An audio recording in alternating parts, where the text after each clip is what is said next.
Guys, अगर आपने Spiderman brand new day देखी है और उसके शॉकिंग एंडिंग और पोस्ट क्रेडिट सीन को देखकर आप भी कंफ्यूज हो गए हो कि आखिर इसका मतलब क्या है, तो टेंशन मत लो। इस वीडियो में हम मूवी की एंडिंग, सबसे बड़े रिवील और पोस्ट क्रेडिट सीन का कंप्लीट ब्रेकडाउन करने वाले हैं। तो बिना अपनी कलाइयों से जाल निकाले चलिए शुरू करते हैं। तो गाइस, सबसे पहले बात करते हैं मूवी के सबसे बड़े सरप्राइज की। यस गाइस, सैडी सिंह की इस मूवी में जीन ग्रे का रोल प्ले कर रही है। रिलीज से पहले इस रिवील को लीक कर दिया गया था, लेकिन फाइनली मूवी इस बात को ऑफिशियली कंफर्म करती है। इंटरेस्टिंग बात यह है कि फिल्म के शुरुआत में भी हमें बिल्कुल नहीं बताया गया कि वो जीन ग्रे है। उसकी एंट्री एक मिस्टीरियस टेलीपैथ के रूप में होती है, जो अलग अलग लोगों के माइंड्स को कंट्रोल करके डैमेज कंट्रोल यानी डीओडीसी की फैसिलिटीज में घुसने की कोशिश कर रही होती है। गाइस, उसका सिर्फ एक ही टारगेट होता है, जिसे वो वीमैक्स के नाम से ढूंढ रही होती है। गाइस, इन अजीब इंसिडेंट्स के बाद में पीटर पार्कर खुद इन्वेस्टिगेशन शुरू कर देता है और इस मिशन में उसकी मदद करते हैं डिटेक्टिव डेविल और गाइस येलेना भी उसके साथ में होती है। दोनों मिलकर ये समझने की कोशिश करते हैं कि ये मिस्टीरियस टेलीपैथ आखिर चाहती क्या है। लेकिन गाइस, इसी इन्वेस्टिगेशन के दौरान सब कुछ बदल जाता है। जब वो टेलीपैथ पीटर के माइंड में घुसने की कोशिश करती है, तब उसके सामने एक पुरानी याद आ जाती है। ये वही मेमोरी है जब 8 मई को पहली बार पता चलता है कि पीटर ही स्पाइडरमैन है। ये इमोशनल मेमोरी पीटर के अंदर इतनी स्ट्रॉन्ग फीलिंग्स जगाती है कि उसकी बॉडी में एक अजीब से रिएक्शन शुरू हो जाती है और इसी वक्त उसे एक इमोशनल शॉक लगता है। उसे पता चलता है कि एमजे का एक नया बॉयफ्रेंड है। गाइस, ये दोनों इमोशनल मूवमेंट्स मिलकर पीटर के अंदर एक नई बायोलॉजिकल प्रोसेस एक्टिव कर देते हैं और गाइस, मूवी इस ट्रांसफॉर्मेशन को स्पाइडर प्यूबर्टी का नाम देती है। यानी पीटर के अंदर जो स्पाइडर डीएनए मौजूद है, अब वो पूरी तरह से एक्टिवेट होने लगता है। उसके सेंसेस पहले से कई गुना ज्यादा शार्प हो जाते हैं। उसके स्ट्रेंथ और रिफ्लेक्सेस और भी ज्यादा पावरफुल हो जाते हैं और सबसे शॉकिंग बात, अब उसके हाथों से आर्टिफिशियल वेब शूटर नहीं बल्कि नेचुरल ऑर्गेनिक वेब्स निकलने लगते हैं, बिल्कुल टोबी मैगवायर के स्पाइडरमैन की तरह। लेकिन डिफरेंस ये है कि पीटर अभी इन पावर्स को कंट्रोल नहीं कर सकता। इसी वजह से हर तरफ वेबिंग फैल जाती है। सिचुएशन इतनी मैसी हो जाती है कि पीटर खुद घबरा जाता है। अपने बॉडी में हो रहे इन डेंजरस चेंजेस को डर कर पीटर सीधा ब्रूस बैनर के पास में पहुंचता है। उसका सिर्फ एक ही सवाल होता है, क्या मैं अपने स्पाइडर डीएनए को सप्रेस कर सकता हूँ? लेकिन ब्रूस उसे एक इंपॉर्टेंट वार्निंग देता है। वो कहता है अगर किसी नेचुरल बायोलॉजी को फोर्सफुली सप्रेस किया जाए तो उसके कंसिक्वेंसेस बहुत ही डेंजरस हो सकते हैं और ऐसी पावर सबके लिए यूज करना बिल्कुल भी सही नहीं होगा। यानी पीटर जिस सॉल्यूशन की तलाश में है, शायद उसका कोई आसान जवाब है ही नहीं। और गाइस, इसी बीच में वो मिस्टीरियस टेलीपैथ पीटर की असली आइडेंटिटी डिस्कवर कर लेती है। मतलब गाइस, अब उसे भी पता चल चुका है कि गंगाधर ही शक्तिमान है, मतलब अपना पीटर पार्कर ही स्पाइडरमैन है और वो पीटर को सीधा वार्निंग देती है, मेरे रास्ते में मत आना। और गाइस, इसी वजह से पीटर को समझ में आ जाता है कि ये सिर्फ एक नॉर्मल क्रिमिनल नहीं है, बल्कि कोई ऐसा इंसान है जो लोगों के माइंड्स में जंप कर सकता है। इन्वेस्टिगेशन के दौरान पीटर एक इंपॉर्टेंट बात नोटिस करता है, ये टेलीपैथ एक बॉडी से दूसरी बॉडी में तभी जंप कर सकती है जब दोनों एक सर्टेन डिस्टेंस के अंदर हो। और गाइस, बस यही उसकी सबसे बड़ी वीकनेस बन जाती है। पीटर अपनी वेबिंग का यूज करके उसे एक हेलीकॉप्टर के अंदर ट्रैप कर देता है। उसे लगता है कि अब उसने फाइनली मिस्ट्री को रोक लिया है। लेकिन गाइस, उसकी असली प्रॉब्लम तो अब शुरू होने वाली है, क्योंकि अगले ही पल ये टेलीपैथ सीधा एमजे के माइंड में घुस जाती है और गाइस, उसके बाद में ये पीटर का बहुत ही गंदा काट देती है। एक वक्त मुझे लगा था कि ये सही में एमजे है और अब फाइनली अपने पीटर को इतने सालों बाद में एमजे वापस मिल जाएगी। लेकिन गाइस, जैसे कि हम देखते आए कि मार्वल को लव स्टोरीज से कुछ अलग ही प्रॉब्लम है। मतलब एक तरह से कह सकते हैं कि मार्वल को लव स्टोरीज पसंद ही नहीं है। अब अपने डॉक्टर स्ट्रेंज को ही ले लो, बेचारा हर यूनिवर्स में क्रिस्टीन से प्यार करता था, लेकिन उसे किसी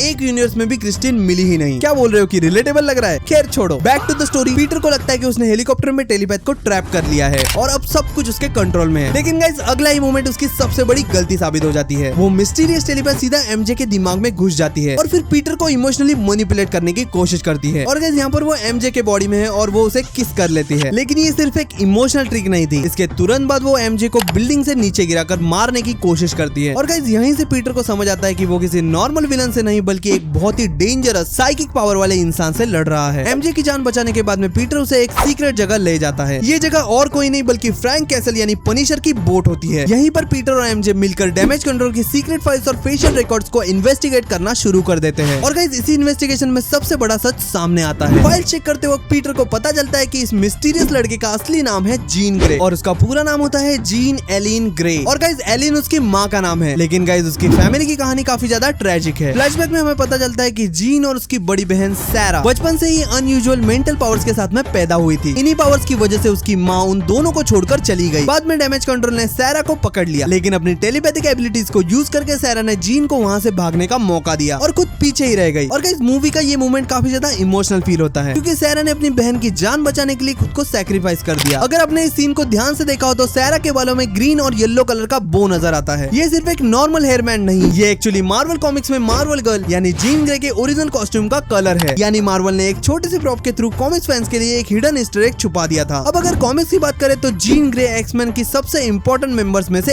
एक है। उसके बाद में टेलीपैथी नहीं बल्कि रियलिटी को मैनिपुलेट करने की पावर्स भी होती है। और गाइस फ्यूचर में वो फीनिक्स फोर्स की होस्ट भी बनती है। और गाइस इसी वजह से जीन ग्रे को मार्वल यूनिवर्स में सबसे पावरफुल म्यूटेंट में से एक गिना जाता है। लेकिन ये बात तो क्लियर है कि मार्वल उसके कैरेक्टर को फ्यूचर के लिए बिल्ड कर रहा है। मूवी में सैरा को सिर्फ इमोशनल सपोर्ट के रूप में नहीं दिखाया गया, बल्कि उसकी पावर्स भी जीन ग्रे की एबिलिटी को एक्टिवेट और गाइड करने का इंपॉर्टेंट रोल प्ले करती है। ये डिटेल डायरेक्टली क्लासिक क्रिस क्लेयरमॉन्ट वाले एक्समैन वाले कॉमिक्स से इंस्पायर लगती है। यानी मार्वल स्टूडियोज अपनी एक्समैन स्टोरीज के लिए क्लासिक कॉमिक की सबसे पॉपुलर स्टोरी लाइन को यूज कर रहा है। फिल्म में ना तो म्यूटेंट शब्द का यूज किया गया है, ना ही एक्समैन का। जीन और उसकी बहन को सिर्फ स्पेशल कहा गया है। इस मूवी ये भी एक्सप्लेन नहीं करती कि म्यूटेंट अचानक एमसीयू में कहां से आ गए। बस इतना हिंट दिया गया है कि जीन और सैरा जन्म से ही एक्स्ट्रा ऑर्डिनरी पावर्स के साथ में पैदा हुए थे। बाकी एक्सप्लेनेशन शायद हमें फ्यूचर की एक्समैन मूवीज में देखने को मिले। इस मूवी में जीन ग्रे सिर्फ लोगों के माइंड्स को कंट्रोल नहीं करती, बल्कि कई लोगों की जान भी खतरे में डाल देती है। वो लोगों को बिल्डिंग से गिराने की कोशिश करती है, एक आदमी को सीधा ट्रैफिक में चलने पर मजबूर कर देती है, और गाइस एमजे के बॉडी को यूज करके पीटर को इमोशनली मैनिपुलेट करने की कोशिश करती है। और सबसे शॉकिंग बात, ये सब वो उस वक्त करती है जब उसे पता भी नहीं होता कि उसकी बहन सैरा के साथ में असल में हुआ क्या था। यानी उसके अंदर डार्कनेस सिर्फ शुरू हुआ है। लेकिन गाइस मूवी का सबसे बड़ा एक्शन सीक्वेंस अभी बाकी है, क्योंकि गाइस अगले पार्ट में जीन ग्रे ब्रूस बैनर के दिमाग पर कब्जा कर लेती है। सैवेज हल्क वापस आ जाता है और स्पाइडरमैन की सबसे डेंजरस फाइट शुरू हो जाती है। मूवी के क्लाइमैक्स से पहले पीटर और फ्रैंक कैसल जीन ग्रे को रोकने के लिए डैमेज कंट्रोल के हेडक्वार्टर्स तक पहुंच जाते हैं। गाइस अपने स्पाइडी का प्लान तो काफी सिंपल है। उसको सिर्फ इतना करना है कि जीन के ऊपर ये इनहिबिटर क्लिप लगा देनी है, जिससे उसकी टेलीपैथिक पावर सप्रेस हो जाए। लेकिन गाइस जब वो वहां पर पहुंचते हैं तो उनके सामने जीन ग्रे नहीं बल्कि ये हरा भरा पहाड़ देखने को मिलता है। यस गाइस, जीन ग्रे अपने ब्रूस बैनर को सैवेज हल्क में ट्रांसफॉर्म कर देती है। शुरुआत में ब्रूस अपने स्मार्ट हल्क फॉर्म में ही होता है, लेकिन जैसे ही जीन उसके दिमाग पर कंट्रोल जमा लेती है, सिचुएशन पूरी तरह से बदल जाती है। ब्रूस का कंट्रोल खत्म हो जाता है और सामने आता है ओरिजिनल मॉन्स्टर सैवेज हल्क, यानी वही हल्क जो सिर्फ गुस्से और इंस्टिंक्ट से काम करता है। और गाइस जीन ग्रे सिर्फ हल्क को ही कंट्रोल नहीं करती, वो कुछ देर के लिए फ्रैंक कैसल के माइंड में भी घुस जाती है। गाइस हर तरफ कंप्लीटली डिस्ट्रक्शन चल रहा होता है। एक तरफ यहाँ पर हल्क अपने स्पाइडी को बिना साबुन पानी के धो रहा होता है, तो दूसरी तरफ